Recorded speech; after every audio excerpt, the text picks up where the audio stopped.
This pine cookie is going to become a table, I think a really beautiful table. It's got this huge crack in it. So what I want to do here is cut a succession of butterflies, bow ties, and they'll bridge the crack. Succession because big one, medium one, little one. And I'll show you how to make the butterflies, the bow ties themselves, and how to let them into the tabletop. It's going to look really cool. First step is to figure out in broad brush strokes where I want the bow ties to go. What I'm doing is marking out what by eyeball I think will be the center of each bow tie. Do take notice of that sanding block nearby. That's my eraser, so that if I change my mind I can take the lines off and move them, which I ended up doing a couple of times. With the locations determined, I also sketched out the size of bow ties I wanted to use, and now I'm measuring those sketches to figure out how big to actually cut the bow ties. Each one is incrementally larger than the previous. The medium is a ½ inch bigger than the small. The large is a ½ inch bigger than the medium. I'm sharpening a charcoal white pencil here on a piece of sandpaper. Charcoal white because that's a whole lot easier to see on this walnut than a conventional pencil would be. The bevel square is set to 12 degrees, which is a good angle for these bow ties, good angle for dovetails in general. And each blank is already cut to the outside dimensions of the bow tie, the right length and the right width. So I just have to go from corner to middle with my layout lines.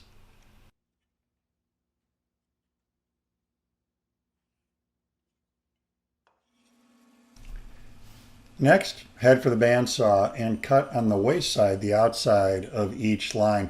We're going to come back and clean these up later, so the cut doesn't have to be perfect. No bandsaw in your shop? You could also do this with a handsaw. Same technique, stay to the outside of the line, and we'll rely on a chisel in just a little bit to clean up the cuts. Have a look at my control here. What I'm doing is I'm letting the heels of my hand rest on the bandsaw table and letting my fingers do the walking, if you remember what that means. Using just my fingers gives me much better control of the cut and much better accuracy. Clean up, everybody do their share. So yeah, I have kids. Now we have to clean up those bandsaw cuts, and notice that I've got the tip of the chisel skewed across the surface rather than just bulldozing straight down it.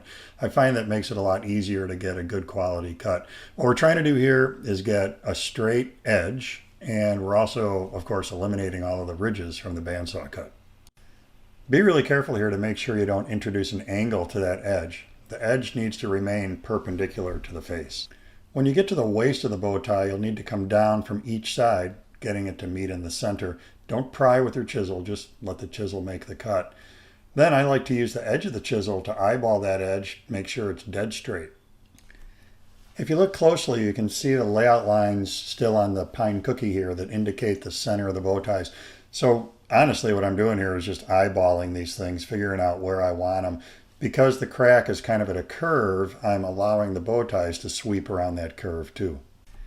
We did a bunch of freehand bandsaw work and freehand chisel work, and that's okay, because now we're tracing that bow tie, and whatever shape it is, that's the shape we're going to put onto the pine cookie and cut a recess for.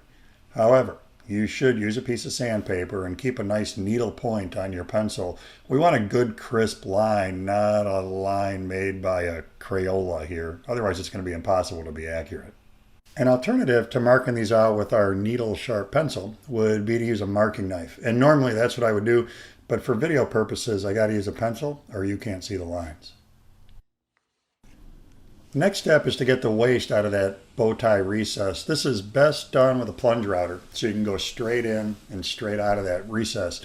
I'm using a 1/4 inch diameter bit, and depth of cut is set slightly less than the thickness of our material. First step is to get a bunch of waste out of the center of the recess, and then slowly work your way toward that layout line. With a 1/4 inch diameter bit, we can only get so close to the tight inside corners created by the bow tie, but we're going to do something different in a second to take care of that. If you're not sure about doing this cut freehand, trace that bow tie onto a piece of scrap and try it there before you come to your finished piece. Look closely here and you'll see that this is an 1/8 inch diameter bit now.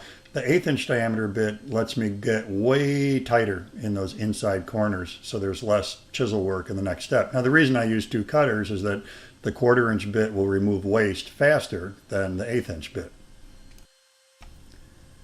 But the 1/8" bit gives me a much better opportunity for detailing this. The better job I can do with the router, the less work I have to do with a bench chisel. Ladies and gentlemen, sharpen your chisels. We want to have a good sharp bench chisel here and pare away the waste, working our way gently and conservatively back to that pencil line. I'm not using a mallet. I'm just getting my body weight over the butt end of the chisel and pushing down. And I'm going to do frequent tests to see if the bow tie fits or not. Now keep in mind that because we freehand cut on the bandsaw and we freehand pared with the chisel, there is most likely only one distinct way each bow tie will go into the recess. Make sure you're doing it the right way. This recess is still just a little bit too tight, so I got to come back and do a little more work to clean it up. Be very careful as you pare down that you're keeping the walls of the recess perpendicular to the face of your project. Don't introduce an angle here or you're going to be in trouble later. Now, once we get to where this is close, don't push it in too far or you're never going to get it back out. That looks good. Yellow glue works fine for what we're doing here. We just want to get some glue on the bottom of the recesses. Don't worry about getting it up on the side walls. Plenty of surface area between the face of the bow tie and the bottom face of our recess. As you start to tap these in, be gentle and persuade them. It's great to put a block over the top. What we don't want to do is take the chance of snapping off the sharp corners of the bow tie. That goes back to that 12-degree angle. Angle's too sharp, it's too easy to snap the bow ties. After the glue is dry, use a sander or block plane to flush the bow tie to the surface. Now if you have a little hairline gap along your bow tie like I do on this one, put a little yellow glue in the gap and get the excess glue off the surface. Then while the glue is still wet, run a 120 grit or so sander over the top and the sawdust and glue will mix to make a perfect patch. Well, not only are the bow ties done, the whole table is done. I got hairpin legs on the bottom. I, as a finish, used a base coat of shellac and a top coat of water-based lacquer. I love the overall look. I'm really happy with how the bow ties came out. I'm really happy with how the table came out. This was a great project.